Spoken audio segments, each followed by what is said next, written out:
Hi, this is Gary with MACMOST.com. Here are some useful features of the Mac dock that you may not know about.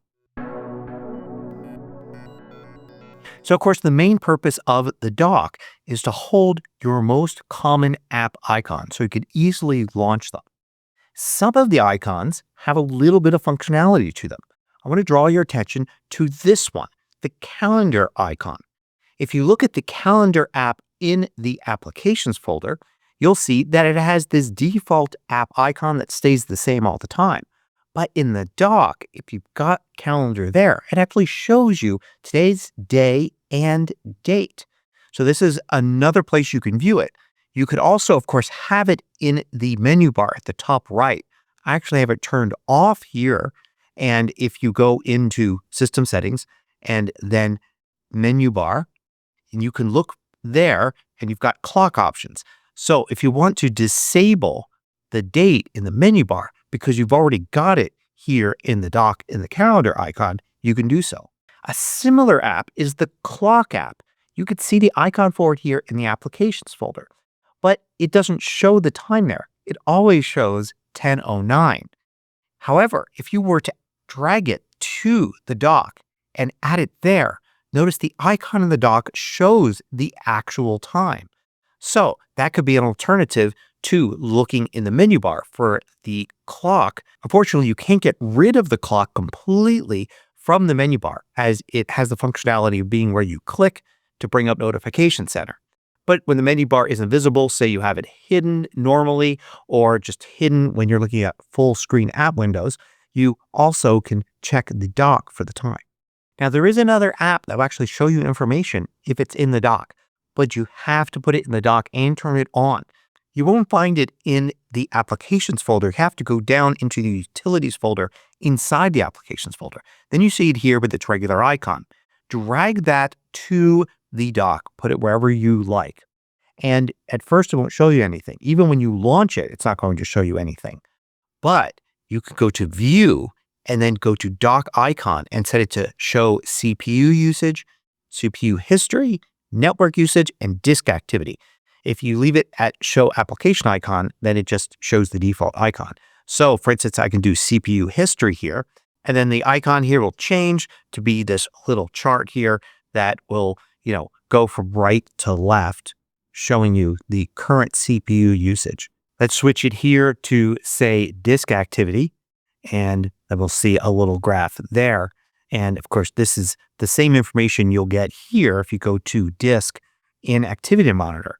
But you don't have to keep Activity Monitor visible now. You can hide it. I'll use Command H or hide Activity Monitor right there. And you can see it's still going to update here in the dock. Notice if you go to Activity Monitor and you quit it, then the icon reverts back to the regular icon. So Activity Monitor has to be running, but it can be hidden and still show you updated information in the icon. I note that another place where you could change the setting for what it shows is just by control clicking, right clicking, or two-finger clicking on the icon itself while Activity Monitor is running. And there's dock icon there, and you can select one of these four or to show the regular icon.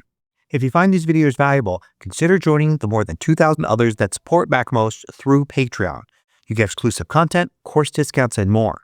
You can read about it at macmost.com/Patreon. Another icon that has a little bit of functionality isn't one of the app icons, but the Downloads folder icon. The Downloads folder is on the right side of the dock, of course, and if you happen to have it in there and you're downloading something, it'll show progress as a little progress bar underneath the icon. So, for instance, I'm going to download this file right here, then watch the Downloads folder. And then you can see the little progress bar there in the Downloads folder. It's going to show you the total amount of progress for any and all downloads going on right now. Now, one element that's not an icon in the dock is the little line that separates the right and left sides of the dock. Actually, you may have two of those lines. If in System Settings, under Desktop and Dock, you've got the Show Suggested and Recent Apps in the dock. If you have that turned on, you'll have two of these divider lines. One separating the apps from the suggested and recent apps, and then another separator before the files, folders, and trash section, the right side of the dock. It doesn't matter if you've got one or two of these. You can use this line for more than just being a visual divider. One thing you could do is right-click, two-finger click on a trackpad, or just hold the control key down and click, and you get a context menu.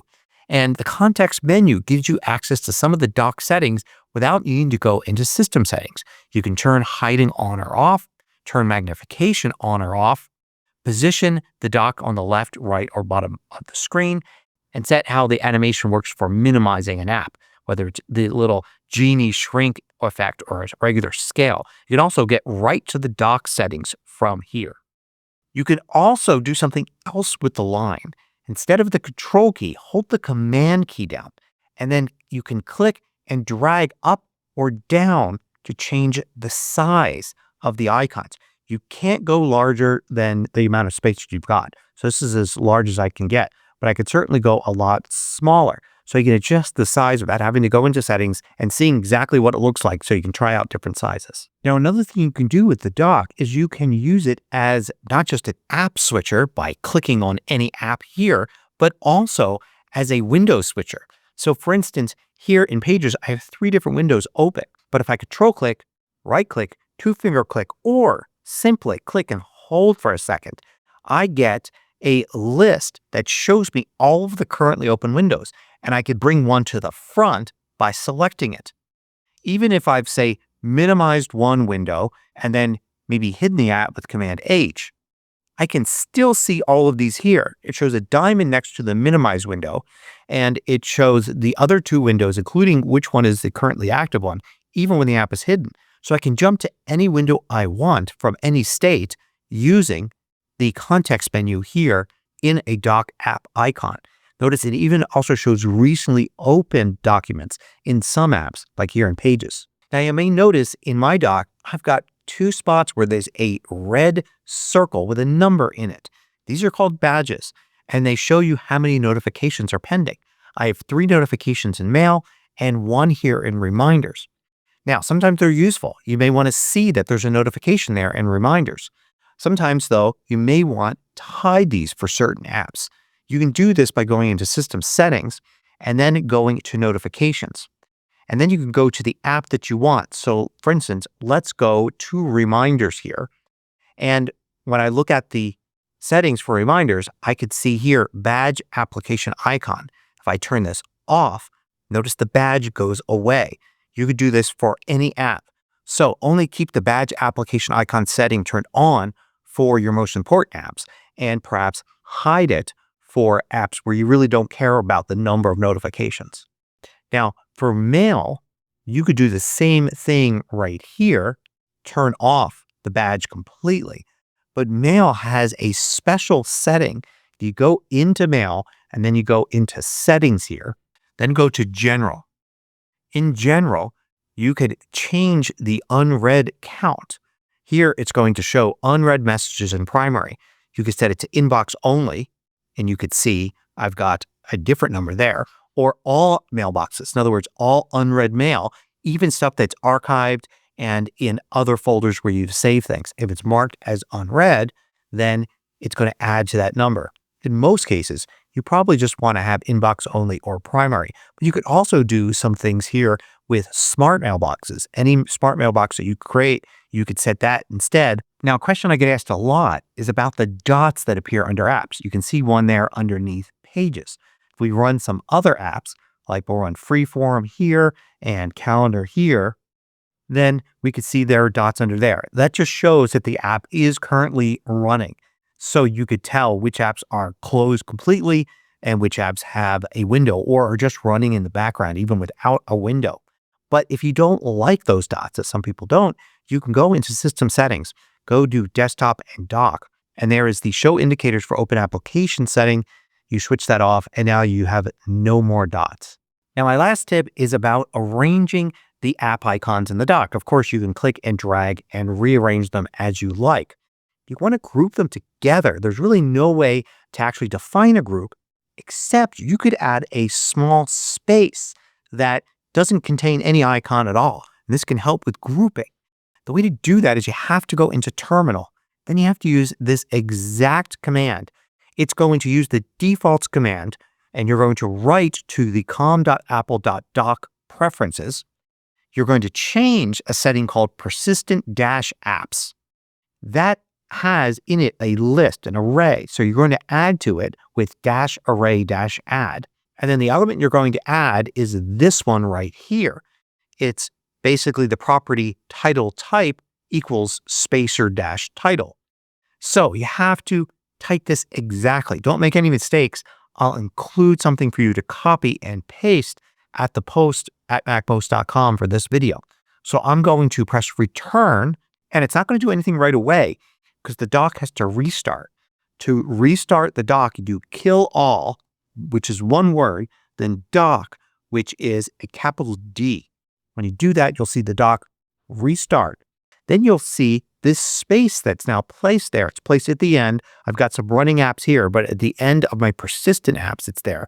And I could click and drag this space just like it was an icon. And I could put it somewhere to create a divider. So I can use that. Now, that's a pretty big space. So there is an alternative. If you do the same exact thing, except small dash spacer dash tile, then you can add a small one. You have to do kill all, dock again, and you'll see this smaller space here, and you could drag that and use that as a divider instead of the larger one. To get rid of either one of these, just drag it like it's an icon up and away, and you can easily remove them. So I hope these tips help you get the most from the Mac dock. Thanks for watching. Want to know about every new MacMost video each week? Sign up for the absolutely free MacMost email newsletter at macmost.com/newsletter.